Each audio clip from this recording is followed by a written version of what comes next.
Hello students, I am Saurabh Yashaswee, Assistant Professor, Department of Zoology, RDDJ College, Munger University. My first lecture will be about the chordates. What is chordate? What are the important distinguishing features of the chordates? And what is the origin and history of the chordates and how these chordates are classified? So when we talk about chordate, this phylum was created by Balfour in 1880, and the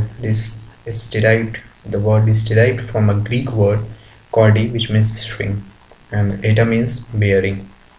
So these are the string or cord bearing animals, and these chordates forms the largest deuterostome phylum. So when we talk about the fundamental characters, that what are the important characters of the chordates, then we must say that there are three important characters of the chordates which makes them chordate. And these three important characters are the presence of dorsal hollow nerve cord, and the presence of notochord, or we call it chorda dorsalis, and the presence of pharyngeal gill slits. These are very three important characters of the chordates. So when we talk about the first important character, which is the presence of dorsal hollow nerve cord, then where it is located we must know, and from where it is derived, and what it forms. So the dorsal hollow nerve cord is present dorsally just above the notochord, and it is derived from the dorsal ectodermal neural plate of embryo. And these dorsal hollow nerve cord later on form its anterior part forms the cerebral vesicle or brain, and the posterior forms the spinal cord. So this is all about the dorsal hollow nerve cord. And when we talk about the notochord, so notochord is elongated rod like flexible structure extending to the entire length of the body, and these are the notochords which originate from endodermal roof of the embryonic archenteron, and these notochords are composed of large vacuolated notochordal cells containing a gelatinous matrix. These notochords generally disappears in adults, or it generally forms vertebral column in adults.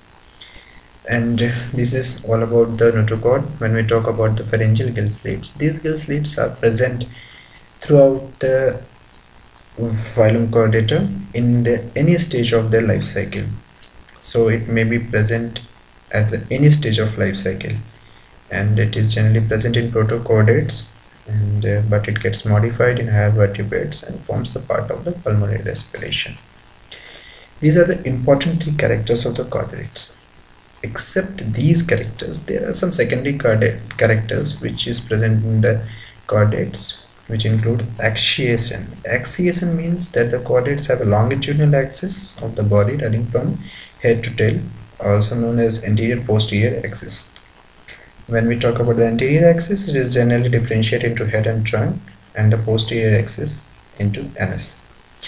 Then when we talk about the symmetry, chordates are bilaterally symmetrical, and they are diptoblastic, and they have true coelom, which we call as enterocoelus. They have organ system grade of organization. There is the presence of endoskeletal system which supports their body. The respiratory system and circulatory system are quite efficient, and these are the important features which are present in the chordates. So the three features which I talked about earlier must be present in the chordate to make it a chordate, and these are the secondary characters which are generally present in the chordate. So when we talk about the ancestry, that how did the chordates originate, there are a school of thoughts. There are different school of thoughts, out of which one school of thought is mostly accepted, that the chordates has originated from the echinodermata. Why it is said so? Because the echinodermata, bipinnarea larva, and the tornado larva of Hemichordata have striking similarities and not only just in morphological terms, but also there are some anatomical and biochemical evidences which also prove that the origin of chordates might have been from the echinodermata, and this is the most accepted theory till now. So when we look about into the classification of the chordates, then the chordates has been divided, phylum Chordata has been further classified into groups called Acraniata and Craniata. The Craniata, Acraniata and the Craniata are the groups. So A means absence and Crania means head. So Acraniata group lacks or has absence of head. So these Acraniata has been divided into three subphyla, and these three subphyla are Hemichordata, Urochordata and Cephalochordata.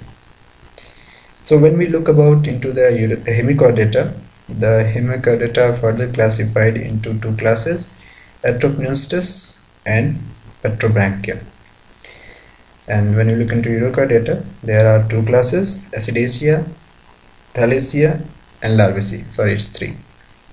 And when we look into Cephalochordata, it's Lepidochordae. When we look into other group, that is the Craniata, or we call as Euchordata, we have a subphylum. Now we have a subphylum Vertebrata. This Vertebrata is further divided into two divisions, Agnatha and Gnathostomata. Gnathos means jaw, A means absence. So Agnatha, they lack jaw.